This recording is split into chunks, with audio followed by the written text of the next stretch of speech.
आपण इयत्ता 10वीचा कोणता धडा पाहत आहोत? संभाव्यता हा धडा पाहत आहोत. तर याच्यामध्ये काय आहे, जर काही गोष्टींची आपल्याला शक्यता व्यक्त करायची आहे, जसं की आता आपण खेळताना टॉस करतो. टॉस माहिती सर्वांना? तर टॉस करताना आपण नाण्याचा उपयोग करतो. कशाचा? नाण्याचा. तर नाणं असं फेकलं मी समजा, काय पडतं रे? टेल.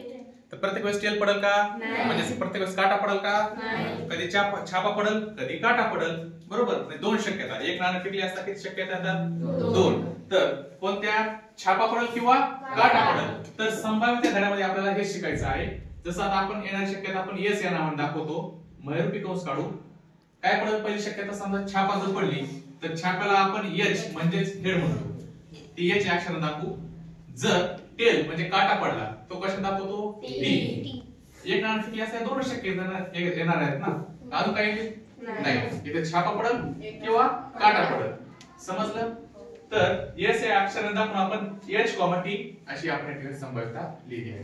आता झालं एका कॉइनचं. आता मी समजा दोन नाणी घेतली. किती नाणी घेतली? दोन. तर दोन्ही नाणी मी एका वेळेस टॉस केली. ह्याच्यावरती काय पडलं रे? काटा. ह्याच्यावरती छापा.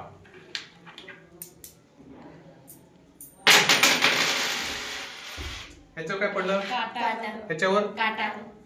तर असं आपण प्रत्येक जर टाकलं तर कधी कधी दोघांवरही छापे पडतील किंवा दोघांवरही काटे पडतील. एकावर काटा पडल, एकावर छापा पडल. एकावर छापा पडला तर एकावर काटा पडल.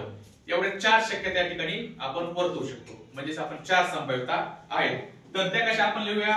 एस या अक्षराने दाखवू महिरूपी कंसामध्ये. दोघही छापे पडले तर दोघं एच, एच ही एक शक्यता असेल. त्याच्यानंतर एकावर आपण छापा धरू, एकावर काटा. तर दुसरी शक्यता काय येईल मग? H, T. Sorry, H, T.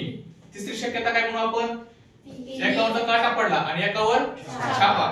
तर ती कशी लिहिणार आहोत आपण? टीएच. आणि चौथी शक्यता कशी?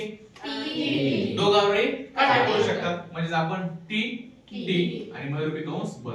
ह्याच्या व्यतिरिक्त काय येणार आहे का? नाही. समजलं सर्वांना? तर अशी आता आपण काय केलं? एक नाणी फेकली असता आणि दोन नाणी फेकली असता येणारी संभाव्यता या ठिकाणी शिकलेलो आहोत. समजलं?